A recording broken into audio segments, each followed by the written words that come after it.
retomar qué sería reeducar y en una fundación cuando lo llevamos a, sea de formación, alcoholismo o sea, todo lo que tiene que ver con farmacodependencia y alcoholismo, que lo llevamos a cualquier nombre que le coloquen eh,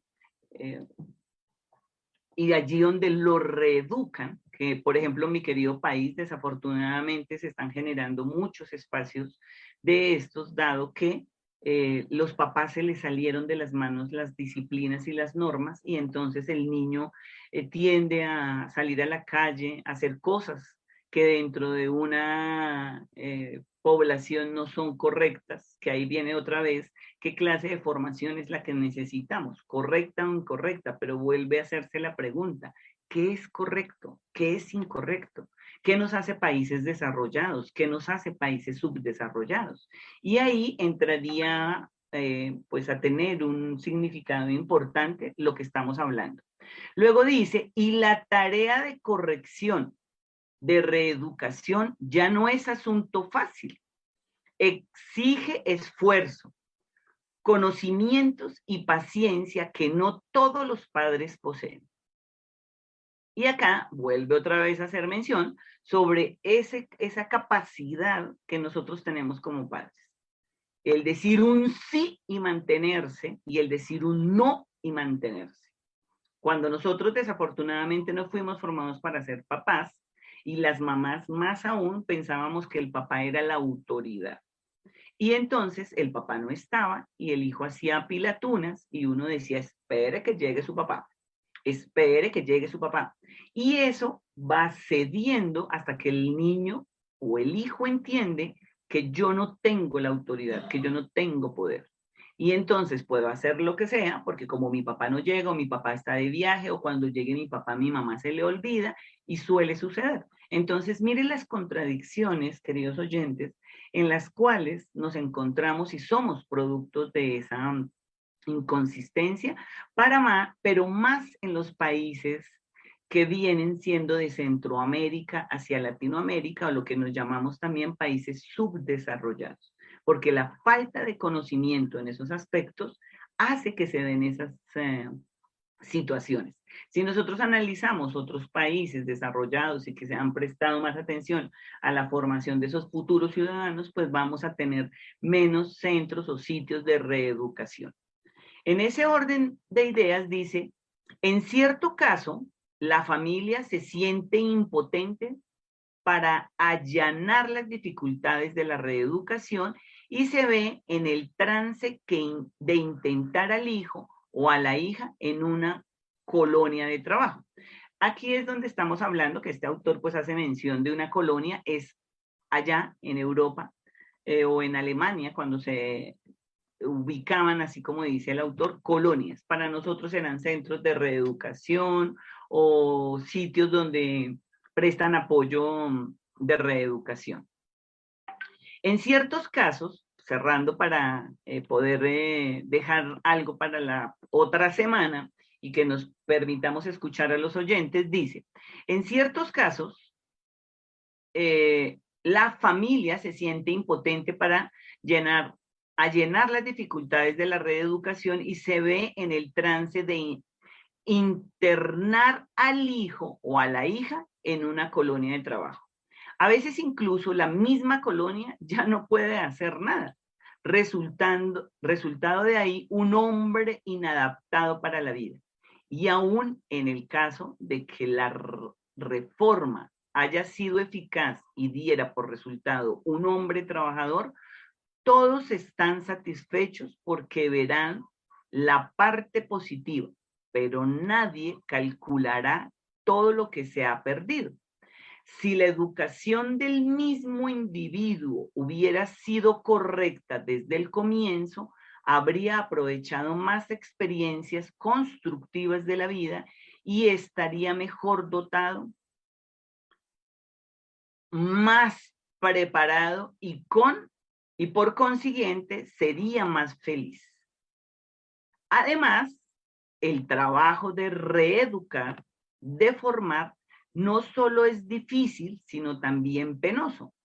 Aún en el caso de éxitos completos, con, constantemente ocasiona amarguras a los padres, desgasta su sistema nervioso y altera con frecuencia su carácter.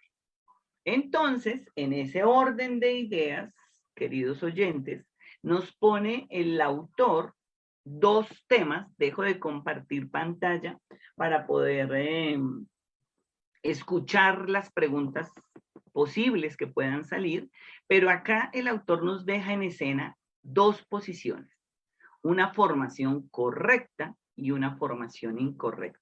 Y nos apunta en la incorrecta que es más desgastante y además más frustrante, porque algunas personas han llegado a un término que se dice tocar fondo para poder luego plantear o salir adelante en sus necesidades como sujetos, como humanos.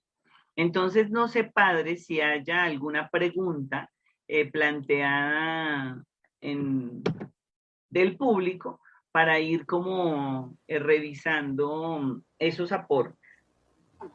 Bien, mi querida doctora Jacqueline, pues preguntas como tal no tenemos, pero sí podemos darle las gracias por aquí a Patricia Montañez, quien está participando de este taller, diría yo, de este programa tan... Escuela de padres. Escuela de padres. Una escuela de padres. Desde México, Patricia Montañez. Desde Bogotá, Colombia, Tito Junior, Aranda, Gina Silva, Azucena Cortés, también desde México, Marilu Belmont, que se encuentra también en México,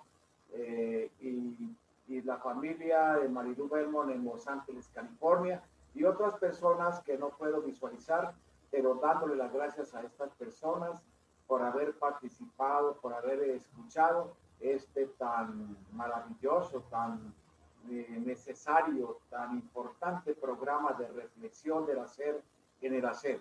Mi querida doctora y mis queridos televidentes del mundo entero, yo tengo testimonio personalmente, yo, Tito Aranda, antes de ser sacerdote, tuve un testimonio bastante importantísimo, un hogar viudo, vuelto a casar, y yo fui bastante duro, brusco con mis primeros dos hijos. Pero gracias no a eso, sino pues gracias a Dios ellos están hoy bien formaditos, con valores importantes y son unos padres ejemplares con hijos ejemplares. Pero después yo tuve otro hogar en la cual permanecí 35, casi 40 años, y tuve un hijo en la cual le di mucha libertad, y este niño prácticamente, como se dice, como que trató de salirse de las manos y estuvo en la calle, estuvo en la drogadicción, y traté de llevarlo de pronto en un momento a un reformatorio. Entonces la pregunta que yo le hago a la doctora, ¿es diferente un reformatorio a reformar? Pero sin embargo, gracias a Dios, las oraciones, dialogar con él, logró terminar su bachillerato ya después adulto, y hoy día él tiene un hogar también formado, con hijos, y ahí vamos. Entonces hay dos diferencias en hogares, donde traté de repetir lo que hicieron conmigo mis padres, mis antepasados, pero viéndole después no dio resultado. La violencia lo que trae es más violencia. Y también, como vuelvo y digo, las cosas en extremo no son buenas. A veces mucho amor, mucho cariño lleva a un consentimiento erróneo, y mucha violencia también lleva a lo no correcto. Y hoy día tengo un hogar también formado, donde no he aplicado ni la violencia ni el extremo consentimiento, y las cosas han cambiado. Son 3 puntos diferentes de testimonio, y gracias también a Dios y a la oración, la convivencia, la solidaridad, la tolerancia permanente con estos hijos. Hoy aquí permanecemos unidos, todos trabajamos, todos estudiamos y hay mucho respeto, solidaridad, tolerancia. Entonces son testimonios de vida que muchas personas seguramente también han tenido en la vida, doctora. Ya Claro, y mire que es bien tenemos... interesante porque me acordé de una frase que dije hace unos días y no lo recordaba, donde decía que hay que buscar el punto equidistante que ni tanto que queme al santo, ni tampoco que no lo alumbre. Entonces, este autor, por ejemplo, nos recomienda, dice, recomendamos a los padres, para los que nos están escuchando y no ven el Face Live, estoy subrayando preciso la recomendación que nos da el autor. Dice, recordamos a los padres, recomendamos a los padres recordar siempre la necesidad de educar de modo tal que no sea menester más tarde reformar, que todo se haga correctamente desde el propio principio, desde el momento que acabábamos de decir. Entonces, claro, reformatorios, sitio de reeducación, los internados, todo lo que se supone que a veces nosotros como padres, de una manera de angustia, le decimos a los hijos, es lo que intenta formar. Pero, como decía el autor, debemos buscar dentro de esa educación correcta qué es lo que queremos de nuestros hijos, de cuántos años, porque no es lo mismo formar de los 0 a los 5, que es lo que, por ejemplo, en el interior acá o en mi país, Colombia, se maneja de 0 a siempre. Y a siempre es porque eran 5. Entonces se está haciendo énfasis sobre los primeros 5 años de vida. ¿Cómo son esos primeros 5 años de vida? ¿Cómo debo formar? ¿Cómo debo hacer? Para que luego cuando entren a la educación básica, como sabemos, en mi país se llama básica, que va hasta noveno ahorita de bachillerato, de primero de primaria, noveno de bachillerato. En otros países, de acuerdo a esa cultura, es cuando entran a eso que se llama los primeros, o primaria. Pero no podemos decir los primeros pasos porque hay jardines, hay guarderías.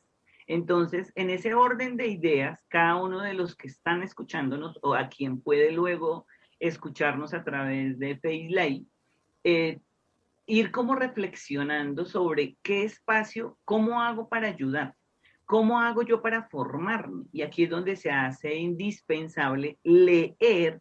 La ventaja ahorita que en pandemia todas las redes entraron a ser públicas, porque acuérdense que primero tenían unas categorías que eran solamente para cierta cantidad de personas o demás. Gracias a la pandemia se están dando unas dinámicas donde toda la gente quiere compartir sus saberes a través de las plataformas y esas plataformas hacen que haya más acceso y más comunicación con ciertos temas.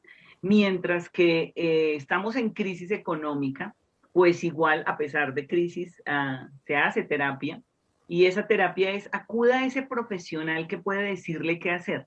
Pero hay una cosa, papitos, o humanos. El problema es que a veces vamos a un psicólogo y cometemos el error de pensar que el psicólogo es el malo.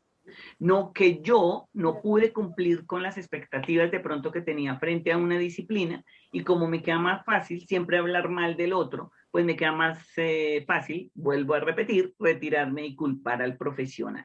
Entonces, no todos las ayudas son psicológicas. El trabajador social, el experto en la salud, hay varios que nos preparamos y nos hablan de eso que se habla en general, salud mental. ¿Qué es la salud mental? Pues vuelve a jugarse dentro de la fisiología. Salud física, todo lo que tiene que ver con nuestro cuerpo, y salud mental, lo que radica en nuestra psiquis. Y hay cosas que nosotros a veces no pensamos que afecte a una persona o a un niño, y especialmente a la primera infancia. Entonces, recuerde nuevamente las recomendaciones que se hicieron. Haga un listado de esas cosas que usted no quiere repetir, como dijo el padre, porque a veces el hecho de que no las quiera repetir, pero si entra a hacer una educación laxa, como decía el autor, pues va el niño a malinterpretarnos y a pensar que puede permitírsele todo, y no es así. Entonces, acordémonos que la formación, la educación es un papel de nosotros como adultos. Los adultos, después de los 18 años, es responsabilidad del que ya toma las decisiones. Es curiosa nuestra ley, por ejemplo. Aquí en Colombia son mayores a los 18 años, pero algo contradictorio que no logro comprender, el niño toma decisiones a los 14 años. Entonces yo decía, venga, pero si para los padres de familia, que conozco ya niñas de 14 años viviendo con hombres de 30, 40 años, y eso sí no es abuso, porque la niña decidió vivir con una persona mayor, entonces la ley o los jueces dicen, es una decisión, si ella quiere, hay que dejarla. Entonces, mire cómo es de contradictorio los seres humanos, mis queridos oyentes. Entonces, a veces siento que no es tanto descalificar del uno ni del otro, sino reflexionar. Por eso el pleno, cada uno de nosotros en el hacer, en cada momento que usted hace, está formando. Uno de los países de pronto que me ha llamado la atención desde Latinoamérica es Chile, cuando empezó a trabajar Ciudad Educadora. Con Ciudad Educadora, como lo decíamos en un momento, era que todos en la ciudad corregían. Acuérdense, oyentes, de pronto, cuando sus papás se iban y usted salía a la calle y el vecino lo corregía. Ahora hemos malinterpretado, malentendido la formación y le hemos quitado ese apoyo y ese valor al que nos iba a ayudar. Porque si alguien de la calle le dice a un niño no haga eso, el niño de una vez le va a responder, ¿y quién es usted? Entonces, el valor al respeto, a la autoridad y a los adultos, esa es una responsabilidad de todos. Hemos perdido esa capacidad. Entonces, el educarnos no solamente es educar a los papás, es educarnos nosotros también como adultos. Nunca es tarde. Como profesional he tenido la oportunidad de formar, ahí sí que es como orientadora en Altos de Cazuca, en mi querida localidad de Soacha. Allá formé unos jóvenes en extraedad sábados y domingos. Éramos docentes y allí era docente de ética y valores, pero además era psicóloga, atendía los casos en ciertas horas en la misma jornada escolar. Es donde puedo confirmar que no importa el sitio ni el color de la piel, como dice la canción, ni si somos ricos o pobres, sino es como el gusto y la capacidad que usted tenga para comprender qué quiere cambiar de su vida, cómo lo quiere hacer para ayudar a otros y rescatar eso que se llama educación. Educar no es ir a la universidad o a los colegios o demás. Educar es eran los primeros conocimientos que nosotros adquirimos en los hogares. Por eso, ¿quién es el primer formador? La casa. En segundo espacio, las instituciones de educación media, que es donde los conocimientos, además de históricos, filosóficos o sociológicos y demás, van encaminados a el desarrollo de ese ser integral. Y ya la educación universitaria, técnica o tecnológica, pues que lo que forma esos profesionales para la vida.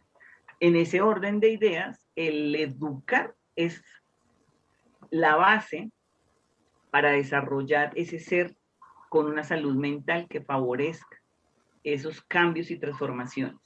Y esa reeducación es rescatar gente por lo general frustrada, resentida y que ve en el otro un enemigo.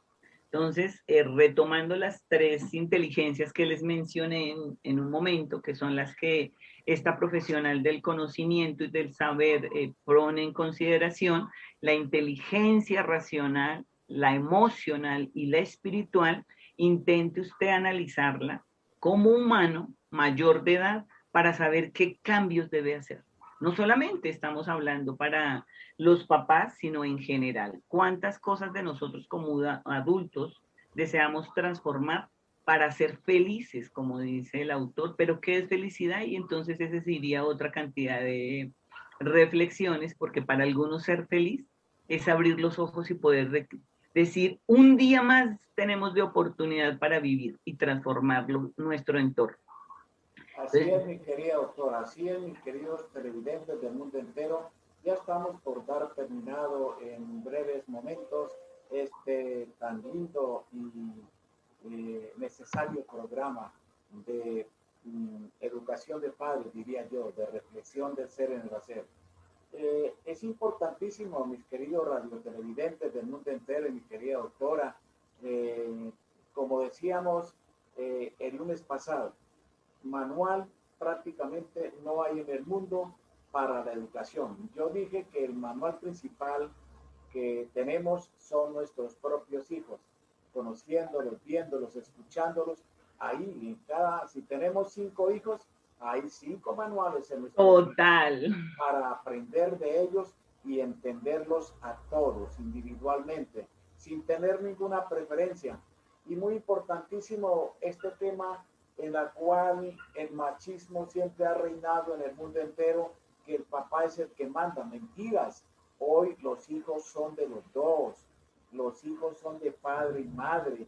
Y el padre que se considere buen padre hay que darle autoridad. Hay que darle autoridad a esa madre que se esforzó 9 meses teniendo ese niño en su vientre, sufriendo desde el primer instante de la concepción para quitarle la autoridad y que solamente el padre es el que diga y opine y mande y eduque. No, eso es una cosa injusta con nuestra compañera, con nuestra esposa. Los mismos obligaciones, deberes y derechos en nuestros hijos los tenemos todos, tanto padre como madre. Y yo diría que el primer principal momento de la educación es en el vientre de la mamá, cuando la mamá se porta bien, cuando la mamá no fuma, cuando la mamá no se embriaga, cuando el padre llega y acaricia ese vientre de la mamita y hay respeto, hay solidaridad y tolerancia y aceptación de parte de ambos. Ahí se está iniciando una verdadera educación siguiendo las 3 inteligencias que la doctora acaba de mencionar, de recordarnos.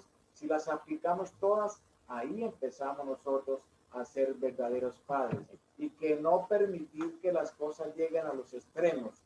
Mucho cariño hace daño, mucha disciplina, muchos golpes. Hoy día no se puede dar golpes ni cuetazos ni estropear a nuestros hijos. Eso es no se debe. Infantil, no se debe hacer.